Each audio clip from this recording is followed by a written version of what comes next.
Ladies and gents, welcome. I'm Josh Strife Hayes, and in this series we're going to take a look at the video games of yesteryear. The classics we all know and love, and we're going to ask, were they actually any good? No nostalgia, no rose-tinted glasses, we're taking the old school and seeing if it still stands up. In this episode we're heading back to 1999, into the gothic realm of Nosgoth, as we ask, Legacy of Kain, Soul Reaver, was it actually any good? 1. Overview. Legacy of Kain Soul Reaver is a 3D, third-person action-adventure game developed by Crystal Dynamics and released for PlayStation and PC in 1999 and the Dreamcast in 2000. In this video, I'll be playing the emulated PlayStation 1 version. You play as the undead vampire Raziel, although you weren't always like this. I won't spoil Raziel's history because it's actually really interesting. The basic plot is, in the fictional land of Nosgoth, the humans and vampires are at war. The vampire Kain is super powerful, and so he creates more vampires because he wants to rule over a vampiric council. You are one of Kain's firstborn sons, and he cares for you a great deal. However, as shown in the excellent opening cinematic, you grow your wings before Kain does, which angers him so much he breaks your wings, then casts you down into a swirling pit of oblivion called the Abyss. 500 years later, you're raised from the dead by an elder god who informs you that you're now undead. This elder god wants you to seek out Kain and kill him. However, because you've been gone so long, the world has changed and morphed far beyond what you remember. Your ancient vampiric brethren are still technically alive, but a bit more grotesque than you remember them being. You journey through the lands of Nosgoth, killing your brothers and absorbing their specific powers, which makes you stronger, until finally confronting Kain. The first time you fight Kain, he draws the ancient blade Soul Reaver, his legendary sword. However, as he hits you, the blade shatters, and the energy trapped within the blade binds itself to you, and you now have an awesome Wraith Blade to fight with, the titular Soul Reaver. The plot gets much deeper, but I won't spoil it for anyone who actually wants to go through and play it. It does feature some infuriating old-school mechanics, such as unskippable cutscenes, but they were probably used to cover up loading times on the old consoles, so that's forgivable. Just. So, 3D, semi-open world action-adventure with gothic overtones. Sounds good so far. Let's look at the gameplay. 2. Gameplay. For saying this game was made before analog sticks became a popular thing, you have to control Raziel with the D-pad, it's still surprisingly easy to control. You can run, jump, crouch, and all the standard adventure stuff. If you jump up a wall and grab the edge, you'll pull yourself up. And while your wings may be broken, you can grab the dead skin and use them to glide for a short time, which is a lovely in-game touch, combining a mechanic to a story element. The camera is super cinematic, and apart from the odd tight corridor fight sequence, manages to follow you from just the right angle. It's like playing an early film video game, and the director did a great job. I'll actually talk a lot more about her later on. Certain elements of the world can also be interacted with. Large square blocks can be pushed or pulled to solve 3D puzzles. Spears can be pulled from walls, and switches can be activated. The vast majority of the gameplay is a linear adventure through various fantasy locales: catacombs, icy caverns, dungeons, big castles, and one seriously cool abandoned cathedral. And although you wouldn't be wrong in calling it linear, it's actually got a surprising amount of completely optional open-world exploration to it. You see, you're free to travel around Nosgoth as you please, and as you reach important areas, you'll unlock these waypoint doors. Once you've unlocked one, you can travel back to it from any other door. And as you unlock new moves by killing new bosses, such as the ability to swim or phase through metal bars, you'll have to backtrack and follow the newly unlocked paths. The best way to look at this is, it's Legend of Zelda with vampires. Go to a boss, get the item, use the item to continue your journey. And on top of this, the game has several major areas that are completely optional. I played the entire game through and never even visited the last surviving human stronghold, a huge area that you can totally miss unless you go looking for it. A quick side note about humans in this game. There's actually a hidden morality system. The first time you encounter a human vampire hunter, if you kill them, other humans will be aggressive to you. But if you ignore them and run past, and you keep ignoring humans, eventually they'll drop to their knees and worship you whenever they see you. It's a really neat little mechanic, although I feel it could have been explored a little more. Maybe certain areas requiring a certain standing with the humans. It's an idea to think about for any future games. So, a semi-open world game with huge optional hidden areas that expand the lore if you care to look for them. Sounds a lot like Dark Souls to me. There it is. There's the reference to Dark Souls. I knew I'd get it in somewhere. Now, you may think, exploring a huge gothic vampiric world using my skill set sounds cool, but wait, because there is more. Raziel is undead, and when you begin the game, you'll exist only in the spirit realm. While in this version of the world, your health slowly regenerates, everything has a green tint to it, and the architecture is all warped and twisted. Even your health bar spiral is jagged and uneven. This spirit realm is the safe place. There are still enemies, but you're always much stronger than they are. While in the spirit realm, you cannot affect any physical object. You can't open doors or push blocks, and any bodies of water simply become weightless fog that you can fall through. However, once you're at full health and you find one of the blue portals on the floor, you can switch and return to the physical world. This is one of the coolest mechanics I've ever seen in a video game. The physical world returns all the architecture and your health bar to normal. The colour grading returns to a natural tone, and you can now interact with the world, opening doors, picking things up, pushing blocks. However, your health will be constantly drained while you are here, and the enemies you'll face are now much stronger. This is a great way to use a gameplay mechanic to tell a story. You don't belong here anymore. You're a creature of the spirit world now, where you're strong and powerful. Returning to the physical world makes you weak and vulnerable. You go from being the predator to the prey, and it creates this uneasy feeling of never really being welcome here, but it's needed.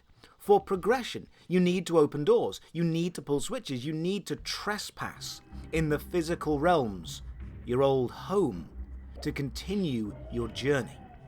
To travel to the physical realm, you must be at full health and standing on a designated portal. However, you're able to return from the physical realm to the spirit world freely at any time. If you run out of health in the physical world, you'll be forcibly returned to the spirit world. The game is a long and winding puzzle, and if you ever feel lost, which is likely for first-time players, you can return to the very start of the game, and the Elder God will give you a cryptic hint at where to go next. If it's too cryptic, you can also head to the Pillars of Nosgoth, Kain's throne room, and ask the friendly ghost lady for advice too. She's just as cryptic, but this was the 90s. They had to sell walkthroughs somehow. Before we get on to combat, let's look at life and healing quickly. While in either realm, spirit or physical, you may see these green orbs flying around. These are the souls of your enemies, and you eat them to regain health. Holding circle makes Raziel pull away the scarf hiding his jawless face and suck the souls in. While in the physical world, this is essential. While in the spirit world, you'll regain health slowly but constantly. If you do happen to die in the spirit world, you'll just be returned to the start of the game, which sounds bad. However, you can then use the gate transportation system to get back to wherever you need to go. Combat. With healing and the two versions of the world discussed, we can move on to combat. Combat in Soul Reaver never feels like the focus. It's a puzzle game first and foremost, but the combat system is surprisingly solid. While in the spirit world, you can beat the enemies up, locking on to the nearest one by holding R1, then swiping at it with your claws. You also have a quick dodge move which can be used to avoid enemy attacks. Once you've killed the enemy, it'll turn into a spirit and start screaming as it floats away. Hold down the eat button and you'll consume it. A lovely touch is, if you're attacked by a group and manage to kill a few, then the final few will actually run away from you. You can chase them down and kill them for fun, but once they're running, they're not really a threat. If you're fighting in the physical world, however, combat is a bit more complicated. Physical enemies cannot be killed by Raziel alone. You can only stun them. Hit them enough, and they'll stand there swaying covered in blood. You now need to use the environment or a weapon to kill them. You can pick them up and throw them into a spike on the wall and impale them. You can throw them onto a fire, or into a pool of water, or make them go into direct sunlight. Or if you find one of the many spears lying around the world, you can impale them. Doing this causes their soul to leave their body, allowing you to eat it. As you travel through the world, the spears you find will change graphically to reflect the place you're in. Some are gothic and spiky, some are Egyptian inspired, some have clan sigils on them. I like this. It adds to a real sense of place. A lovely touch, however, to prove the enemies are still vampires. If you impale an enemy with a spear, then pull the spear back out before you consume the enemy's soul, the soul will return to their body, they'll get back up and carry on fighting. So remember, once you've stabbed them, always eat their soul first. It's the small touches that make this game special, like how if you're carrying a spear in the physical world and you warp back to the spirit world, the spear will remain frozen in time and space, just hanging there until you warp back, where it will fall to the floor. Eventually, after fighting your way through puzzles in both realms and killing many lesser vampires, you'll take on Kain for the first time, and gain access to the Soul Reaver itself, a Wraith Blade. This changes the game a lot. While in the spirit world, you'll always have access to the Reaver, making combat much easier.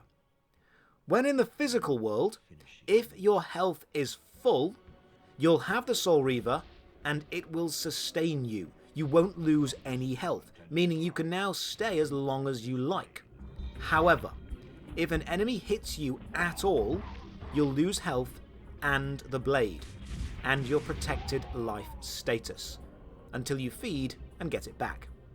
This adds such a sense of risk to every fight in the physical world, because relying on being at full health and having the Soul Reaver to kill the enemy is something you'll find yourself doing a lot. As you play more and kill the bosses, which are your old vampiric brothers, you'll absorb whatever skill that boss has been cultivating for the last 500 years. The first boss gives you the ability to phase through gated walls, but only while in the spirit realm. One lets you shoot projectiles, one of them allows you to swim.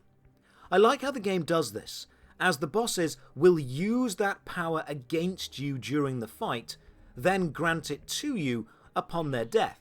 It's a lovely way of combining style and substance, gameplay mechanic with lore. One major gripe, however, the game really does need a map. If you're not good at navigating virtual worlds or remembering which ancient symbol relates to which transport gate, you will get lost. It's a real unfortunate truth that your enjoyment of this game will be ruined, at least a few times, by being totally lost. The cryptic clues from the god won't help you either, and you'll be forced to search the internet for one of those old school text guides, which by the way are still totally great.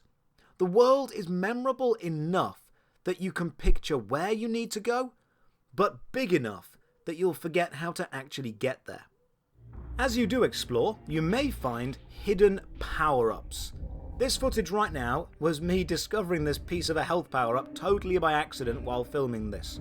Along with finding pieces that give you more life, there's actually a secret upgraded Soul Reaver version, known as the Fire Reaver, to find, and then several more powerful magic spells that destroy all the nearby enemies. And here's the awesome thing, if you don't go and look for them, you will complete the entire game without ever finding any of them. They are that well hidden. I love games with optional secrets. It makes the world feel alive and real, and gives a real sense of accomplishment when I actually find something the developer genuinely tried to hide. Now, while you're running, jumping, fighting, and soul-reaving your way through Nosgoth, there is one part of the game that just stands out as exceptional, and that is the writing and voice acting. PlayStation 1 games were pretty good at having a decent story or some semi-acceptable voice acting. They tended to range from the campy, low-budget Resident Evil style acting to serious, dramatic Metal Gear Solid style, but Soul Reaver is the absolute top-quality Shakespearean acting you need in a game about undead vampires. It manages to be so eloquent and so pompous without being annoying, somehow taking what by all rights should be pretentious dialogue and delivering it in such a way that it's just completely believable.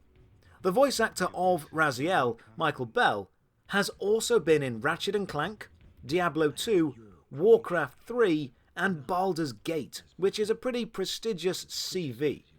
Simon Templeton, the amazing voice actor for Kain, went on to play the bad guy Gabriel Roman in Uncharted 3, which isn't actually the last Uncharted reference you'll be seeing in this video. The Elder God voice, Tony J, also narrates the start of Treasure Planet, which is an extremely underrated film. 3. Graphics. So with solid gameplay, story and voice acting, what about graphics? Well, something really strange happens here.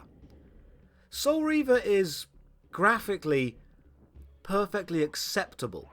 Textures are standard for the time, environments are varied enough to not get too boring.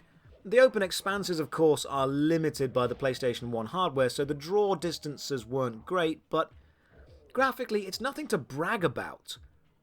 And yet, it's got atmosphere. So much atmosphere. Long-time viewers will know I love style. Doesn't matter what style, just have a style and make it work. And Soul Reaver goes for the oppressive, dramatic, gothic. It goes for the uneasy, the lonely, and in some cases with the enemy design, the downright creepy. And it nails it.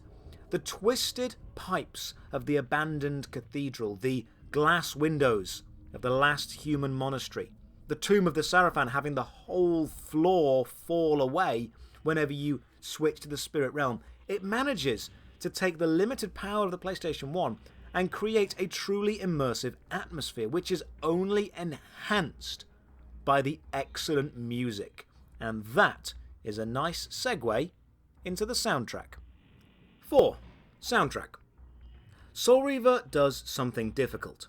It manages to become greater than the sum of its parts. Gameplay is good. Graphics are good. The audio is good. But when it combines, they all become great. The music is eerie. It's oppressive. The unnatural clanking bells, the moan of pipes, or the epic score of the Pillars of Nosgoth with the drums beating in the background. Combine this with the fact that the music warps and twists as you hop between realms, the physical world being loud and clear, the spirit world having an almost underwater dullness added to it, and it all serves to create this wonderful sense of place. And every location in the game manages to blend seamlessly with the background music and just feel so real. 5. Legacy. So it's a beautiful, if sometimes infuriating, action-adventure game set in a wonderful, lore-rich land with top-tier voice acting, solid combat mechanics, and the perfect combination of graphics and sound to make it drip with atmosphere. What's its legacy been? How has Soul Reaver affected the gaming landscape today? Well, it's not the first in the Legacy of Kain games. That goes to Blood Omen a few years prior, and it managed to spawn 3 sequels: Soul Reaver 2, Soul Reaver Defiance, and Blood Omen 2, so it's definitely done well for itself. However, it has fallen off the cultural map slightly. No one is eagerly awaiting another Soul Reaver sequel, apart from maybe me. especially after the failure of the team-based online shooter Nosgoth, which takes the title and location of Soul Reaver and forgets to add any of its charm or polish.